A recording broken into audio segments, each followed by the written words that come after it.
Executive Arab rejected all women, but fell in love with the poor African girl sleeping at the train station. In the heart of Dubai, where glass towers rise like monuments to wealth and power, one man had everything: fortune, prestige, and a name whispered with awe in the world of business. Yet he rejected every woman who tried to win his heart. To him, beauty and wealth were nothing more than masks hiding empty souls.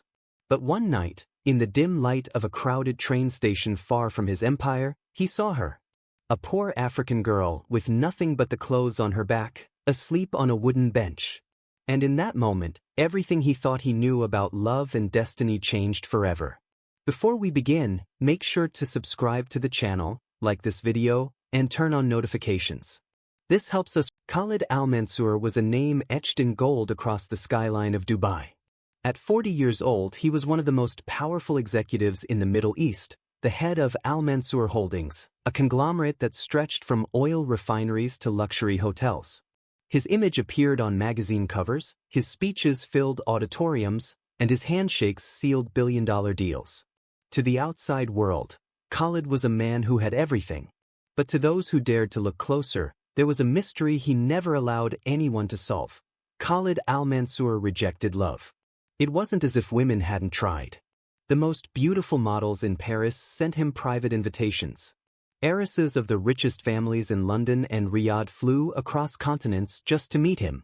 Even princesses of royal blood discreetly expressed their interest. But Khalid turned them all away with a polite but cold refusal. For years, gossip magazines speculated endlessly.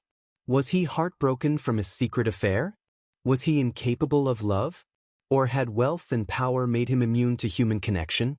The truth was more complicated. Khalid's father, a ruthless businessman, had forced his mother into marriage when she was barely of age.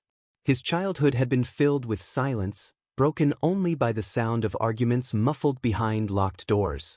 He watched his mother's beauty fade into sadness, her dreams buried beneath diamonds and silk. To young Khalid, love became synonymous with possession, and marriage looked like a cage made of gold.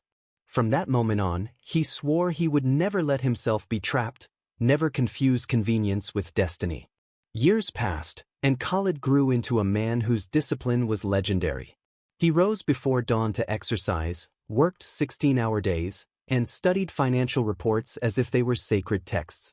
His empire thrived because of his relentless focus. Yet when the board members toasted their victories with champagne, Khalid's eyes remained distant, untouched by joy. He had built walls higher than his towers, keeping out not only opportunists, but anyone who could threaten his carefully controlled solitude. One evening, after closing a deal in Europe, Khalid's private jet landed in a small city where his next meeting was scheduled. The city was ordinary compared to Dubai's grandeur, but Khalid felt strangely drawn to walk its streets at night. Dressed in a simple coat to avoid attention, he dismissed his bodyguards and wandered alone. For once, he wasn't the executive everyone recognized, he was just a man, listening to the quiet rhythm of a foreign place. The train station stood at the edge of town, nearly empty under the dim glow of flickering lamps. Khalid entered out of curiosity, watching the departing trains and the few passengers waiting. That was when his gaze fell on her. She was curled up on a wooden bench, her thin arms hugging herself against the night's cold. Her clothes were worn, her shoes torn, but her face carried a peace that unsettled him. Strands of dark hair fell across her forehead, and her breathing was steady, as if even in hardship she had found a small corner of rest. Something about her presence struck him like lightning. Khalid stopped walking.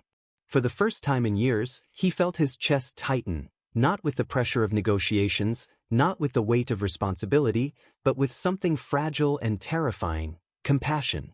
He didn't even know her name, yet he couldn't move.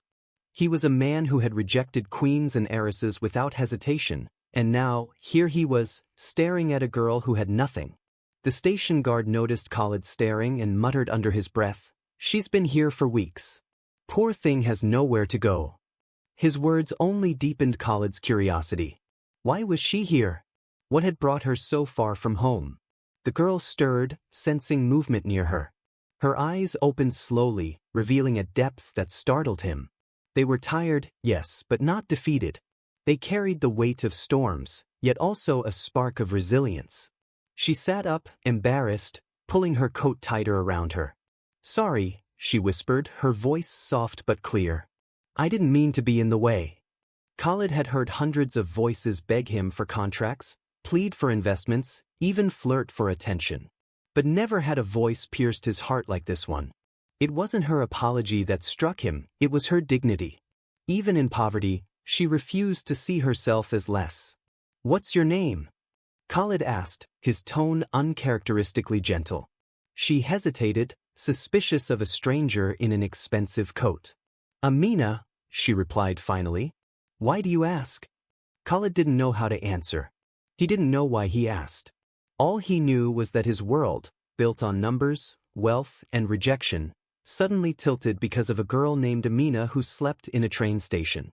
A silence stretched between them, filled only by the distant hum of an arriving train. Khalid could have walked away. He could have dismissed her as just another face in the crowd. But he didn't. Instead, he found himself saying words that shocked even him. "You shouldn't be here. It's too cold." Amina gave a faint smile, one that carried both gratitude and sorrow. "I've been through worse. This is nothing." That simple reply unsettled Khalid more than any boardroom confrontation ever had. He wanted to ask her story, to know what battles had shaped her into someone who could endure so much. But before he could, another train thundered through the station, shaking the ground beneath their feet. When the noise faded, Amina was already lying back down, closing her eyes as if the conversation had never happened. Khalid stood frozen. For years, he had shut his heart against love, convinced it was a weakness.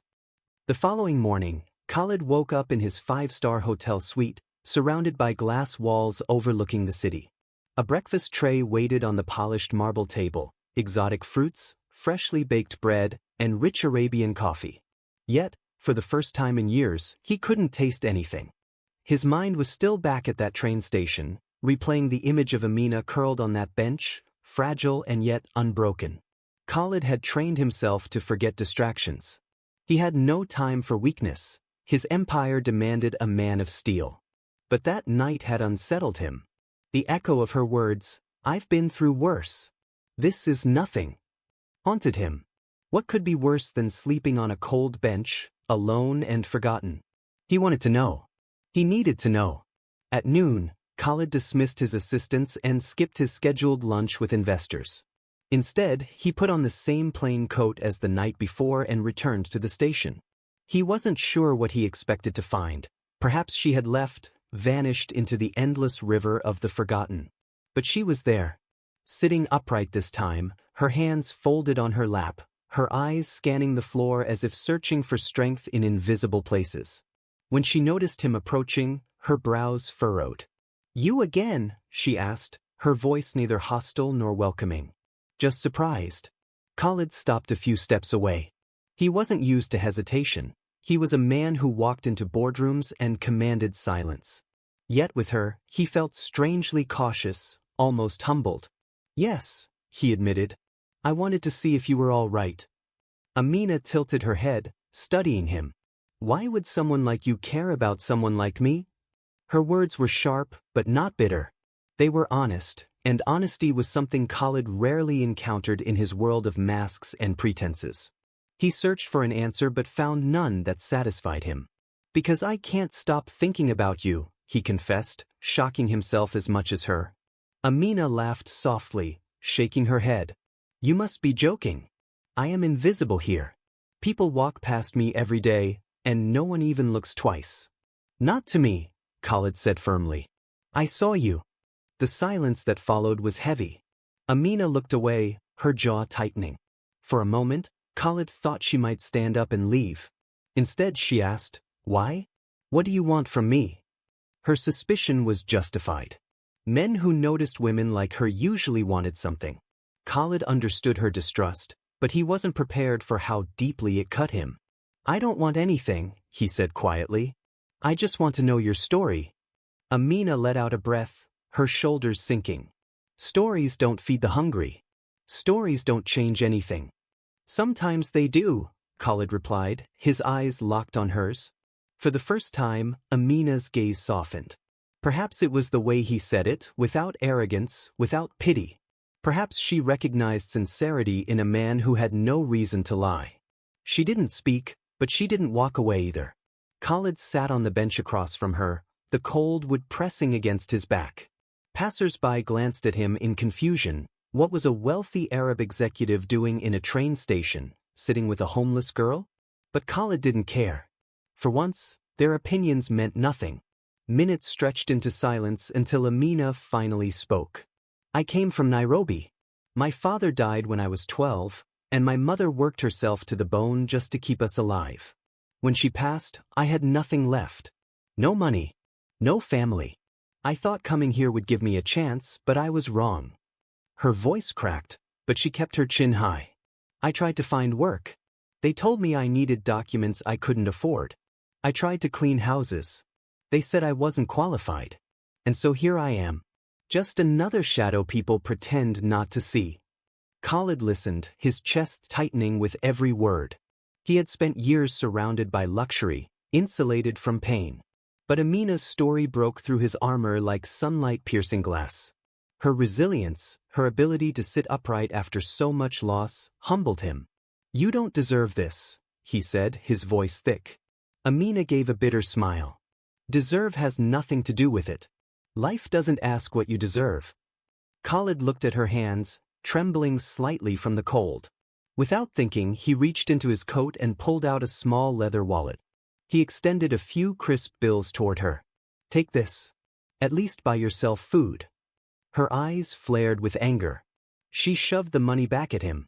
Do not pity me, she snapped. I may be poor, but I am not for sale. Khalid froze. No one had ever rejected his wealth. For decades, money had been his weapon, his shield, his language. Yet here was a woman who would rather starve than accept it. Strangely, instead of insulting him, her refusal moved him. I wasn't trying to buy you, he said, his voice steady. I was trying to help.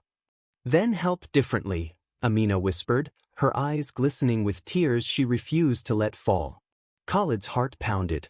For years, he had dismissed women who wanted his fortune, but now he had found one who wanted nothing but her dignity. It terrified him. It inspired him. It made him feel alive. Let me try again, he said softly. Not with money. With time. Let me sit here tomorrow and the next day and the day after that. Let me listen. That's all. Amina studied him, her defenses trembling. For a long moment, she said nothing. Then, with a faint nod, she agreed. That night, as Khalid returned to his suite, he felt something he hadn't in decades: hope. He knew he was stepping into dangerous territory.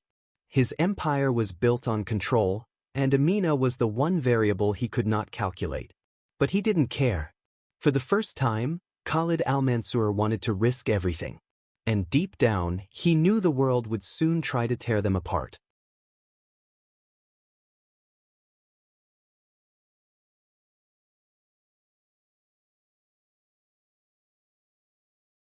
Khalid Al-Mansour was a man who lived under constant observation. Every movement he made, every word he spoke, every dinner he attended was recorded, analyzed, and whispered about in circles of influence. His empire was not only measured by stock markets and assets, but also by reputation. One stain on his carefully curated image could cost him billions. And yet, he found himself returning every evening to the same worn-down train station, to the same wooden bench where Amina sat waiting. At first, it was only conversation. He asked about her past, her dreams, and her struggles.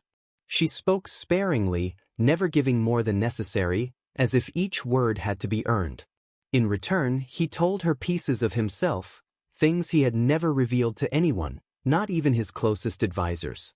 He spoke of his mother's sadness, his refusal to be trapped by hollow marriages, and the emptiness of wealth without meaning. Amina listened, her dark eyes holding the kind of understanding no board member could ever give him. But soon, the whispers began.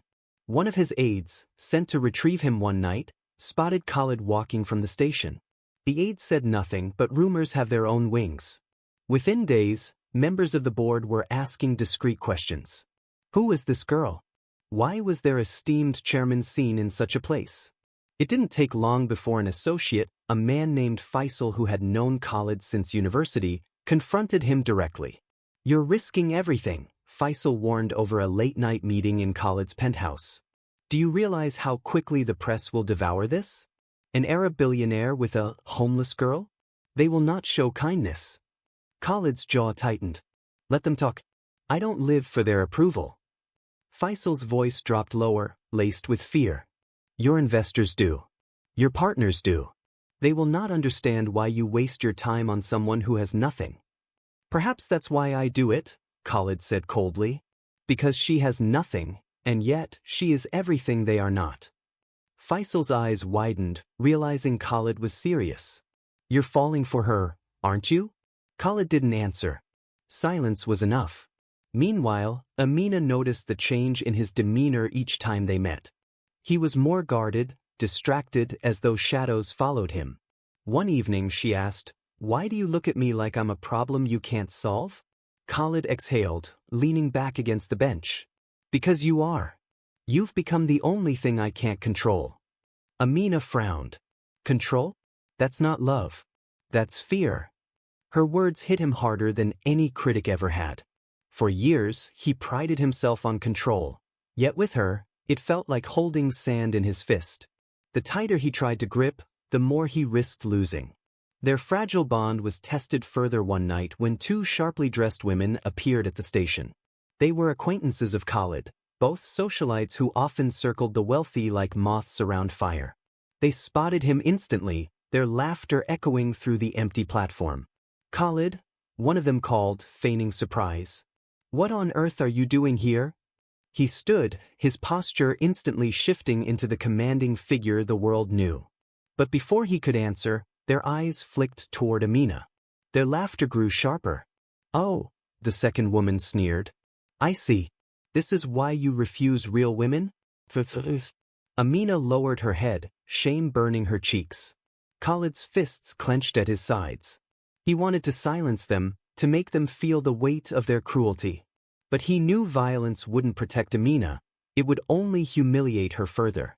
Instead, he stepped closer to the women, his voice icy. "Leave." They exchanged looks of mock amusement, but Khalid's authority was not to be tested. Within seconds, they turned on their heels and disappeared into the night, their heels clicking against the stone. Amina's voice trembled when she finally spoke. "They're right. You don't belong here with me. People like them will never let you forget it." Khalid knelt beside her, his eyes fierce. "Do not let their poison enter your heart. You are worth more than all of them combined." She met his gaze, searching for deception, but found none. Still, her expression was heavy with doubt. "And if they force you to choose between me and everything you've built?" The question hung in the air like a blade. Khalid had no answer, not yet. In the days that followed, the pressure intensified.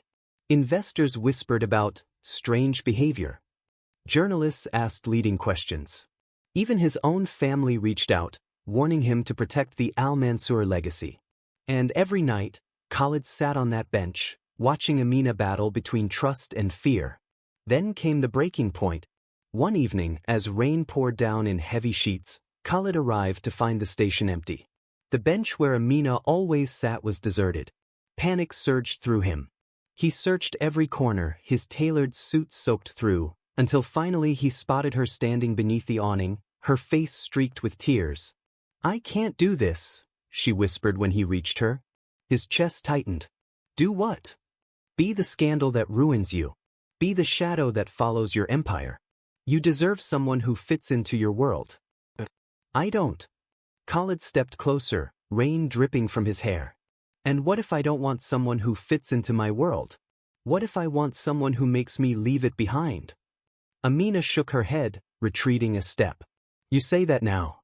But when the weight of it crushes you, you'll hate me for it." Khalid reached out, gently taking her hand. It was trembling, cold, yet alive. "I don't care what the world says. I have rejected all of them. But I cannot reject you." Her lips parted, her breath catching in disbelief. For the first time, her defenses faltered, and Khalid saw a glimpse of the girl she had once been before hardships stole her dreams. Yet even as their bond deepened, both of them knew the storm was far from over. The world would not forgive him so easily. And Amina's fear was not without reason. Because somewhere, in the glittering towers of Dubai, forces were already moving to tear them apart.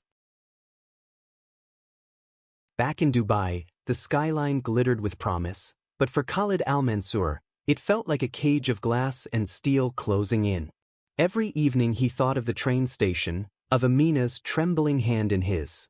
Yet every morning, the world of power reminded him of its demands. His empire did not sleep, and neither did the eyes watching him. Within days, the whispers grew into open concern. Newspapers hinted at his mysterious companion. Blogs spun headlines about a billionaire's secret obsession. And though no one dared publish her name, the image of a poor African girl clinging to his attention was enough to spark outrage in his circles. The first blow came from his board of directors. In a room lined with polished wood and glass, 12 men sat around a table worth more than most homes. Khalid entered with his usual calm, but their stares were sharp. Faisal, his oldest friend, spoke first.